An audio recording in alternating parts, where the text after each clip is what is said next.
श्री शिवाय नमस्तुभ्यम। जैसा कि पिछली वीडियो में मैंने आपके साथ धनतेरस पूजन का विधान पूज्य गुरु जी के द्वारा जो बताई गई थी उसका विवरण शेयर किया था। अगर आप मेरे चैनल को पहली बार देख रहे हैं तो सब्सक्राइब कर लें और वीडियो देखने के लिए अंत तक बने रहें, क्योंकि मैं इसमें आपको रूप चतुर्दशी, छोटी दीपावली जो कि अमावस्या के एक दिन पहले मनाई जाती है, उसका पूजन विधान जो शास्त्र अनुसार पूज्य गुरु जी ने बताया है वही शेयर करूंगी। अमावस्या के दिन दीपावली मनाया जाता है और अमावस्या के एक दिन पहले कार्तिक कृष्ण पक्ष को, जिसे रूप चतुर्दशी या नरक चतुर्दशी के रूप में भी मनाते हैं। नरक चतुर्दशी के दिन भगवान कृष्ण ने नरकासुर का वध किया था और रांति देव को नरक से छुड़ाया था। इस मान्यता के अनुसार हम चतुर्दशी को रूप चतुर्दशी या नरक चतुर्दशी के रूप में मनाते हैं। इसकी पूजन सामग्री जो है मैं आपको वो बता रही हूँ, आप उसे नोट कर लीजिए। आज के द्वितीय दिवस के पूजन की जो सामग्री है वो इस प्रकार है।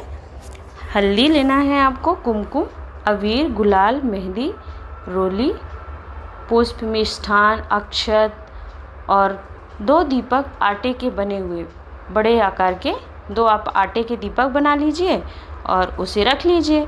भोग के लिए कुछ मीठा रख लीजिए, मिठाई या आप स्वयं बना सकते हैं तो वो रख लीजिए। इसके साथ ही 5 हल्दी की गांठ, 5 कमलगट्टा, 5 अमरवेल के टुकड़े और थोड़ी सी पीली सरसों या काली सरसों आपके पास जो हो वो आप पूजन के लिए रखें। सरसों का तेल रखना है आपको, घी रखना है और लंबी बाती रखनी है। यहाँ पर आप एक चीज़ नोट कीजिएगा जो मैं बता रही हूँ कि हमें 5 दिन तक अमरवेल, कमलगट्टा और हल्दी की गांठ की आवश्यकता पड़ेगी, तो आप इस सामग्री को थोड़ा अधिक में अपने पास रख लें। और हल्दी, कुमकुम, रोली, अक्षत, चावल, पुष्प आदि ये तो हमें 5 दिन की पूजन में उपयोग करना है, इसलिए इसकी व्यवस्था आप स्वयं करके रखें। तो रूप चतुर्दशी, जिसे हम छोटी दीपावली के नाम से भी या छोटी दिवाली कहते हैं, उसका जो शास्त्र अनुसार पूजन विधान है वो इस प्रकार है। धनतेरस के दिन आपने जो चौकी रख कर के जिस थाली में सिक्कों का पूजन किया था, उसी थाली को सिक्के समेत रखकर रूप चौदस के दिन भी पूजन करना है। अगर आपने चौकी हटा दी है तो पुनः शाम के समय पर जिस स्थान पर पूजन कर रहे हैं उस स्थान को पहले स्वच्छ कर लें, हल्दी और गोबर से लीप लें। और अगर आप किसी फ्लैट में और ऐसे स्थान पे रहते हैं जहाँ गोबर और हल्दी से ना लीप सकें तो आप जल से भी लीप सकते हैं। और उसके ऊपर चौकी रख कर के चौकी के ऊपर एक लाल कपड़ा बिछा लीजिए और इस तरीके से चौकी तैयार करके उसके ऊपर आपको सिक्के वाली थाली रखना है। और सिक्के वाली थाली के बिल्कुल सामने सम्मुख में आपको श्री गणेश एवं लक्ष्मी माता की प्रतिमा पूजन के लिए रखना है। इस प्रकार रख करके एक बड़ा सा दीपक आटे का बनाकर उसमें 4 बाती लगाना है। ध्यान दीजिएगा, यहाँ पर मैं जो आपको बात बताने जा रही हूँ कि हमें 2 दीपक लेना है। पहला दीपक एक बड़ा लेना है आटे का बना करके, या मिट्टी का है आपके पास तो वो भी ले सकते हैं, लेकिन आटे का दीपक ज़्यादा शुभकारी होता है। एक बड़ा सा दीपक आटे का बनाकर और उसमें 4 लंबी बाती चारों दिशाओं में निमित्त करके रखना है। इस दीपक को आप सरसों तेल, तिल तेल और मीठा तेल जो आपके पास है आप उसे डाल करके लगा सकते हैं। चौमुखी दीपक के अंदर थोड़ी सी पीली या काली सरसों आपको डालना है। साथ में एक बड़ा सा घी का दीपक लगाना है।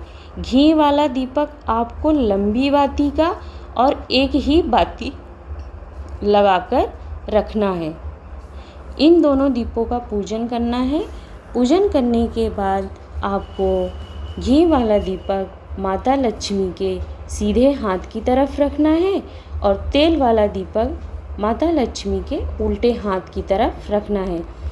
यहाँ पर एक बात आप नोट कर लीजिए कि माता लक्ष्मी का जब भी हम कोई पूजन करते हैं तो उसमें लंबी बाती का ही प्रयोग किया जाता है और जब भी हम घी का दीपक लगाते हैं वो माता लक्ष्मी के सीधे हाथ की तरफ रखा जाता है। और प्रज्वलित करते समय भी हमें सबसे पहले घी का ही दीपक प्रज्वलित करना चाहिए और उसके बाद फिर तेल का करना चाहिए। इस प्रकार पूज्य गुरु जी ने वर्णन किया है। तो इसके बाद दोनों दीपक का आप पूजन कर लें और प्रज्वलित करके धूप दीप आदि धूप जला लें, अक्षत पुष्प रोली मौली से पूजन करके दोनों दीपकों को स्थापित कर लें। थाली में रखे दोनों सिक्कों को आपको पूजन करना है।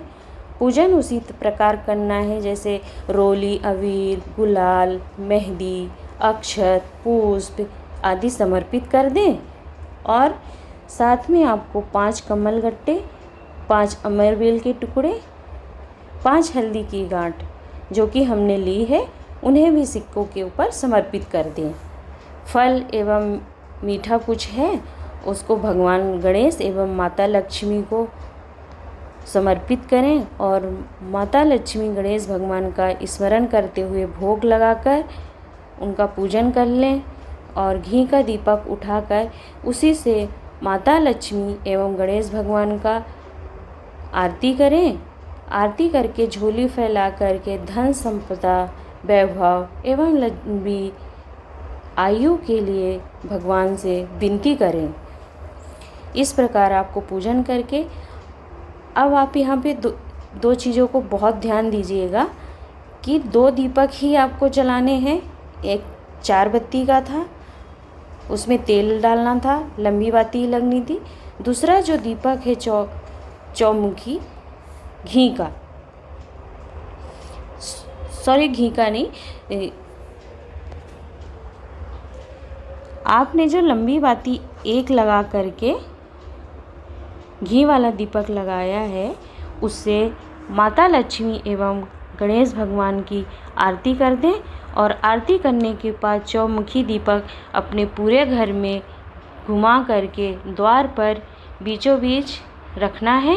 रखते समय अपनी लंबी आयु की कामना करें, पूरे परिवार के लिए भगवान से विनती करें और कुछ समय तक अपने घर के सारे दरवाजे खोल दें, मतलब दरवाज़ा खुला छोड़ें, तब जा कर के आप उस चौमुखी दीपक को द्वार पर जला के रखें। ध्यान रखें जब तक आपका चौमुखी दीपक द्वार पर जल रहा है उस समय तक अगर आपके द्वार पर कोई आता है तो उससे रुपए पैसे का लेन देन आपको नहीं करना है। यदि यह पूजन आप अपने दुकान या व्यापार व्यवसाय में कर रहे हैं तब आप रुपए पैसे का लेन देन कर सकते हैं। इस प्रकार से आपको दूसरे दिन की छोटी दीपावली रूप चौदस का पूजन करके पूजा पूर्ण करनी है। आशा करती हूँ कि आपको यह वीडियो पसंद आई होगी। अगर आप मेरा चैनल पहली बार देख रहे हैं तो मेरी नेक्स्ट वीडियो के लिए मेरे चैनल को लाइक, कमेंट एंड सब्सक्राइब करना ना भूलें। और नेक्स्ट वीडियो मेरा होगा दीपावली का जो पूजन विधान है किस प्रकार से हमें करना चाहिए और उसकी सामग्री क्या क्या रहेगी। तो आप मेरी नेक्स्ट वीडियो के लिए मेरे चैनल को सब्सक्राइब कर लें जिससे आपको नेक्स्ट वीडियो का नोटिफिकेशन